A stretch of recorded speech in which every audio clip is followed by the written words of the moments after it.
यहाँ उपस्थित आदरणीय आचार्य हेड सर जी और सभी प्रोफेसर और यहाँ PhD स्कॉलर और मैं अपने सभी कक्षा सहपाठियों को नमस्कार करता हूँ।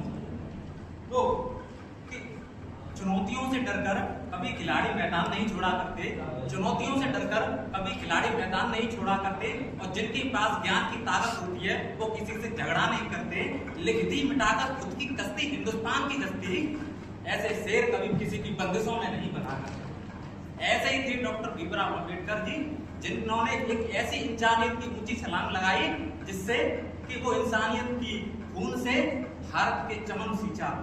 तो उन्हीं के विषय पर मेरा विचार है कि चार कोस पर बदले पानी, 4 कोस पे बदले पानी, 8 कोस पे बदले पानी, 20 कोस पे पगड़ी बदले, 30 कोस पे बदले धानी। अर्थात कहने का मतलब है कि भारत देश 21वीं सदी में भी उन्हीं विविधताओं के साथ जीवित है जो 21वीं सदी से भी पहले उन्हीं विविधताओं के साथ था।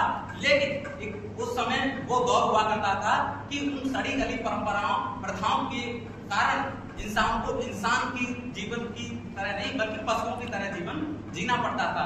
कुछ ऐसी परंपराएं थी जिनमें सती प्रथा के नाम पर जिंदी महिलाओं को जलती हुई अग्नि में अपने आप को झोंकना पड़ता था।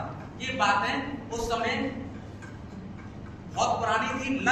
उस समय लोग कुछ तो अपने निजी कामों में व्यस्त थे, कोई अंग्रेजों का जयचंद बनने में व्यस्त था, कोई भाई बहन के प्यार में मस्त था, कोई अपने पति के साथ समय बिताने में मस्त था। लेकिन उस समय एक क्रांति ऋषि थे जिनके मन में ये बात कचोट रही थी, और उनके आंतरिक मन में ग्रह युद्ध कर रही थी। वो थे डॉक्टर भीमराव अम्बेडकर जी। तो उन्होंने सोचा कि आखिर ये समाज में फैली कुप्रथाएं दूर कैसे होंगी। तो उन्होंने उनके विजन में जो था कि एक ऐसा राष्ट्र बने जिस राष्ट्र में एक पूरी मतलब सभी जाति धर्म के लोग बिना किसी भेदभाव के एक छत के नीचे रह सकें।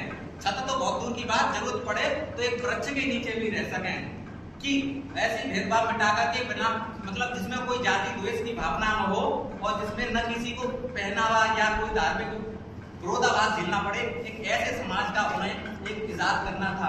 तो उसके लिए उन्हें मालूम करना था कि आखिर ऐसा लागू कैसे होगा। तो उन्होंने सोचा कि कोई न कोई एक ऐसा नियम कायदा कानून हो जिससे प्रत्येक व्यक्ति पर वो अमल हो।